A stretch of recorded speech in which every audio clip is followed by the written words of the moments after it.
Afternoon guys, hope everyone's doing well. So today we have episode 2 of the creation of a pipe. If you've seen the first episode, that's kind of me highlighting this short series and kind of the process I do from making a pipe from scratch. The next step is deciding upon the shape, the design, kind of the aesthetic aspects, including the stem choice. And typically when I say stem choice, it's the choice of ebonite I use. So I will draw kind of what I'm maybe thinking, show you a rough sketch of what I kind of do. Then I will draw it on a block. I will do that off camera, as typically I draw the pipe, the block quite close to my chest, so I can get very accurate lines. So it's quite hard to film, but I'll come back and I'll show that after. But to get things started, a shape I'm thinking is kind of like an apple. So almost an apple in the sense of maybe, if you guys can remember my Stanwell that I have, the Stanwell pipe I've got, I sold only recently. It was kind of it's called a billiard via Stanwell, but everyone agreed that it was more of an apple.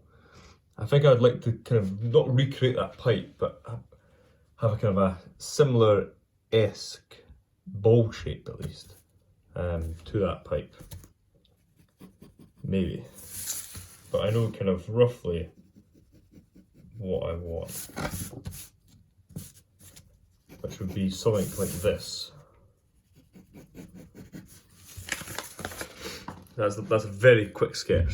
It's what I will say, and I've done this on my lives before when I've done the drawing of a pipe before, live, is one of the things I spend most time on is drawing the sketch onto the block. Because I'm a big believer when it comes to making a pipe, when you're drawing it, you want to have it as accurate as you possibly can to your end result. So some people, it works for them, everyone has their own processes, but for me, it's about drawing the lines of the pipes to exactly what I want. When I cut it out, I cut it virtually precisely on the line.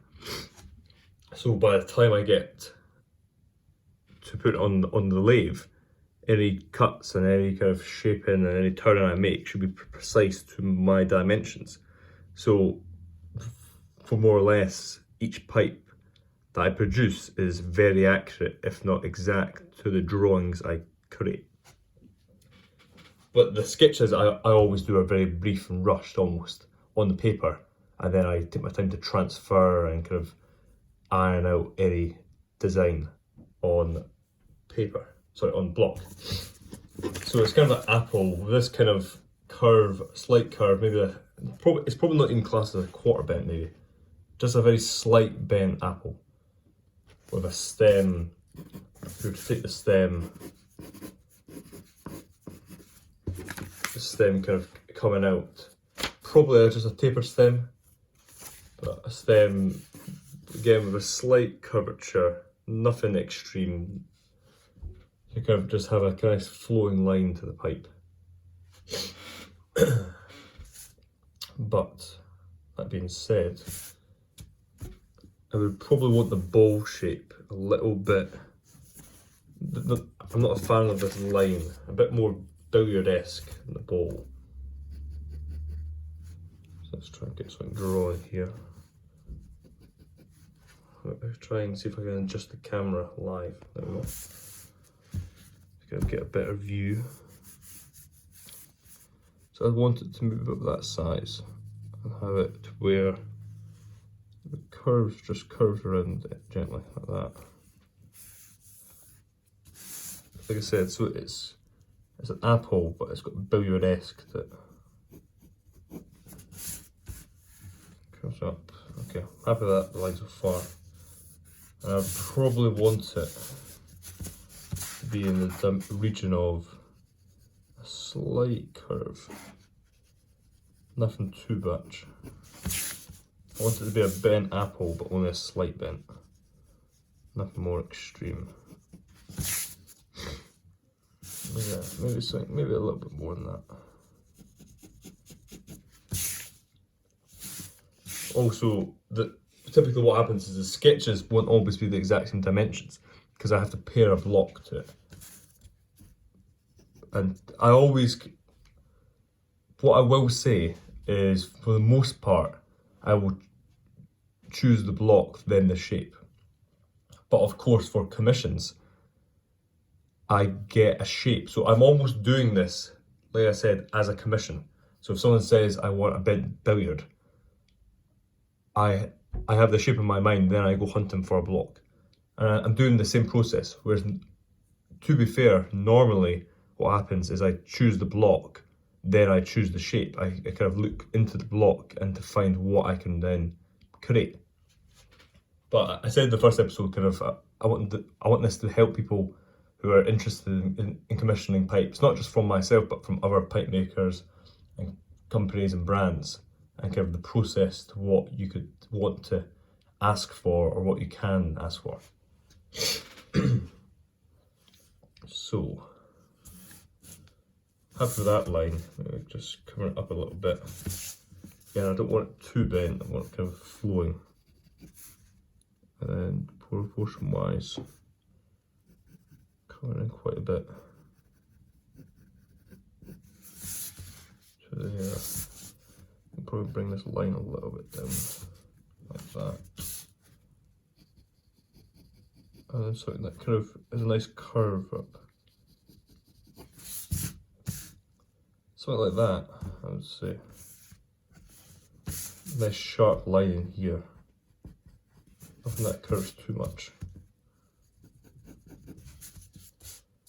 And then my lines, I would draw this for accuracy here. This won't be very accurate. This is kind of what you can expect to see on the block when I show you once I've got that drawn. Of kind of the process I go through, but where I'm, again, this is very precise. This is very rough here of what it will look like. But when I'm in the process of making a pipe, once it's drawn on the block, it will be, I will measure, not even twice. I would be measuring 3 or 4 times in order to make sure that it is quite exact. But I'll be honest, that's probably what I'm going for. So you can kind of see, it's similar to this shape, but this is very rough. This is a bit more time taken, but again, this is very rough for me in comparison to the final result of my drawings. And again, a stem looks something like, I would say, not again, tapered. I don't really draw stems too well. You don't always get a very accurate representation when you're drawing a stem, what it may look like. But I would say it's something like that. In esque. It would probably be a slightly larger, maybe come to about here. Kind of button instead of there, potentially. But it's this kind of shape. Some might recognise it as almost like an offer kind of in esque, but again, depending on the block and what kind of block I retain, these lines could be slightly adjusted. So this line might be here, this line might be here, so it's got a slightly more bent to it. But this kind of curve is what I want. I want this kind of flowing curve. This line, that's what I'm after. So I will now take this drawing, I'll come back, you'll see the end result, and then I will get on to choosing a stem. Right, so I'm back. I have drawn the pipe on the block. Well, I first went through my briar, chose a block, and here we have the final result. So pretty similar, as you can see, in essence to this drawing. Some slightly more refined lines. I like the more kind of curvature that this shape has. Kind of both sides of most lines of the pipes have a curve to make it more into that kind of apple, kind of almost brandy-esque shape. Again, this flowing line.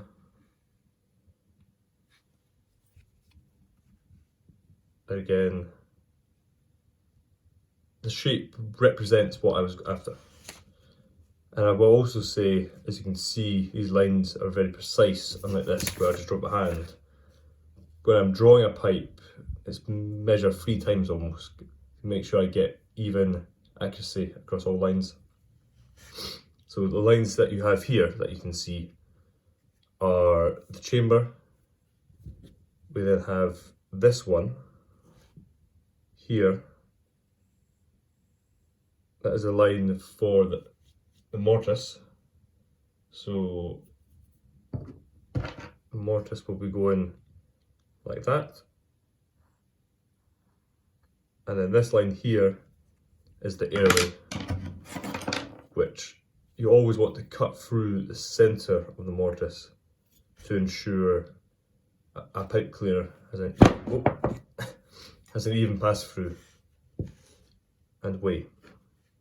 So these are lines, and this box represents the filter, as that's kind of typically the size of the mortise with the filter. So if you were having a non-filtered pipe, the mortise would probably only have to be about here, but you need this extra room for the filter. So yeah,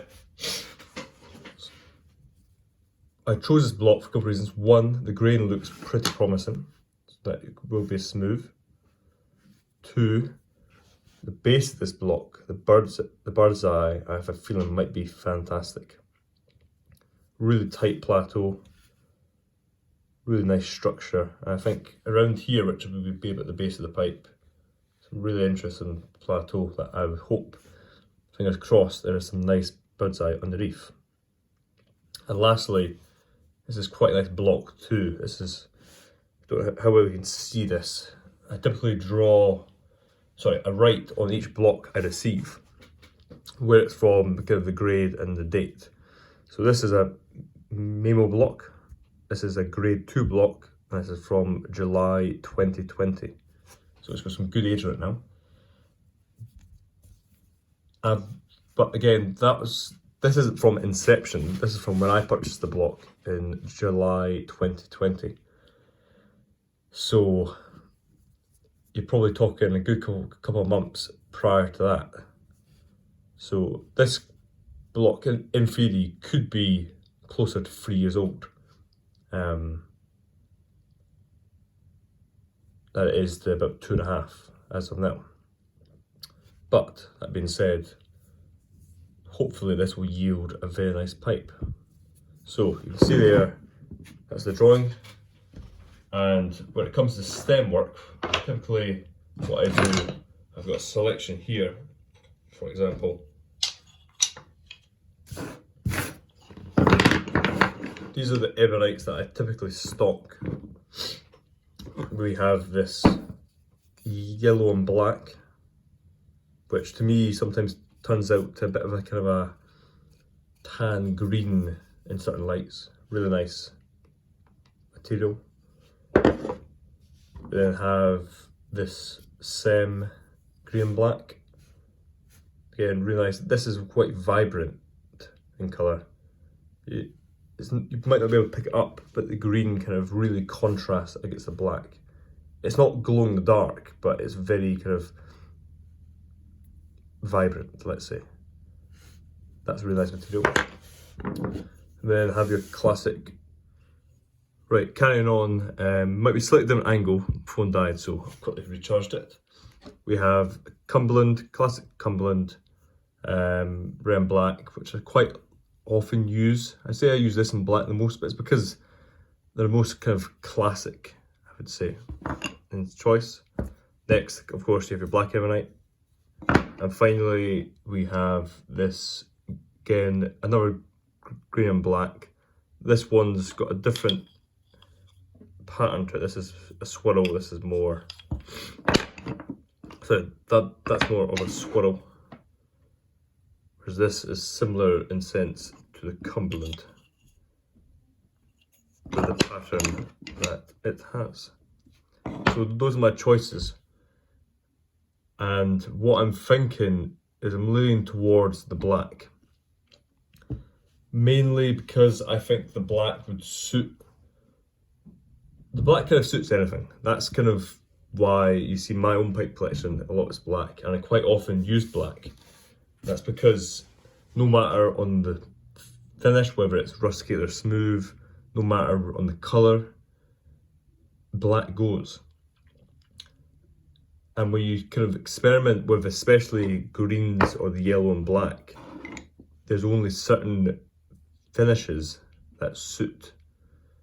Again, I say a natural finish kind of goes with anything because it's natural. But when it comes to, say, a yellow and black, a red wouldn't really go. Or to come back around to a green and black, an orange wouldn't really go. Or a red might not necessarily go as well as a black or a brown.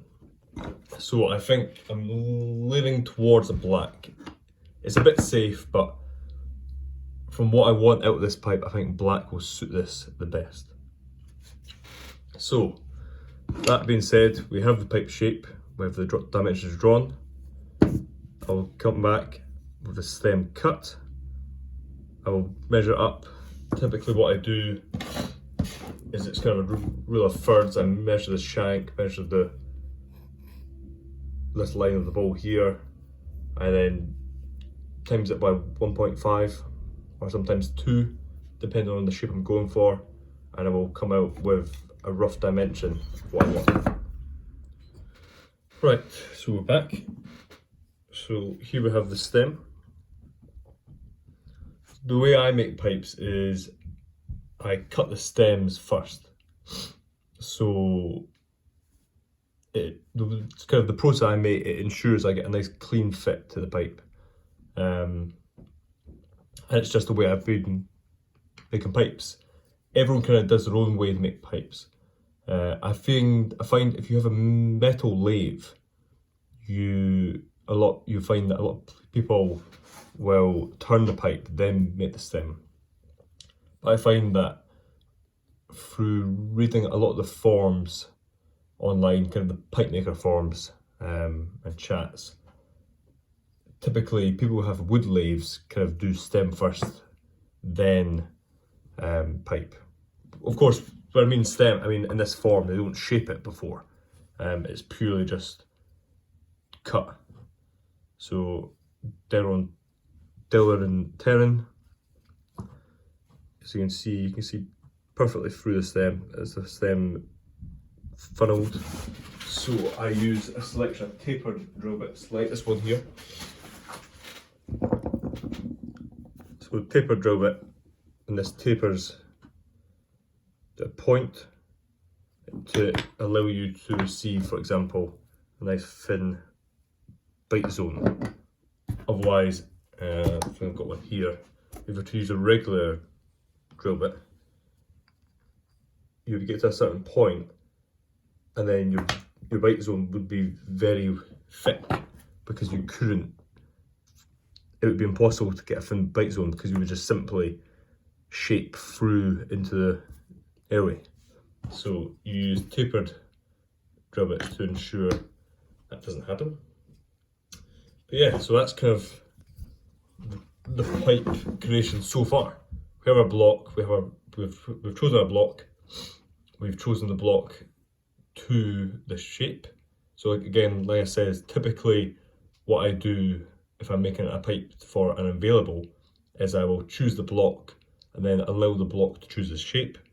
But because I am approaching this from a commission point of view, it's kind of, you've got a shape in mind, you then draw that shape to roughly to what you want, and then you choose a block that will suit that shape. And this is what we have here. So you can see, this is kind of what we're going for. This will match up. Black stem, black ebonite, hand cut, pipe here, and of course the stem will get bent to similar to our original drawing that we have here. Although this one, as you can see, is slightly more bent. This is, I would say this is a slight bent, but you can maybe call this a quarter bent if you're lucky. I wouldn't say it was more any more than that. So maybe a quarter bent apple. But yeah, there we have it. So this is episode 2, complete. Next from here is to get the pipe, get the block, sit on the lathe and get turning. And that process is turning the pipe, drilling the mortise, the airway and the chamber. I then turn the shank and the bowl, and then once it's off the lathe, that's when we get into the shaping of the bowl, being the stummel and the stem. And then next episode from that will be the next process. The next process, I'm going to say this might be in a 5-episode series by the time it's done. I've got a feeling this video will be close to half an hour long. I know it will be a long one, but it's kind of being very in-depth about the process I choose. But again, that was always the premise of this series. It wasn't kind of a 2-minute episode. A bit more extended, a bit more kind of lengthy, you could say, going through it. But yeah, that being said, hope you guys take care. Hope you guys have a great rest of your week. Cheers.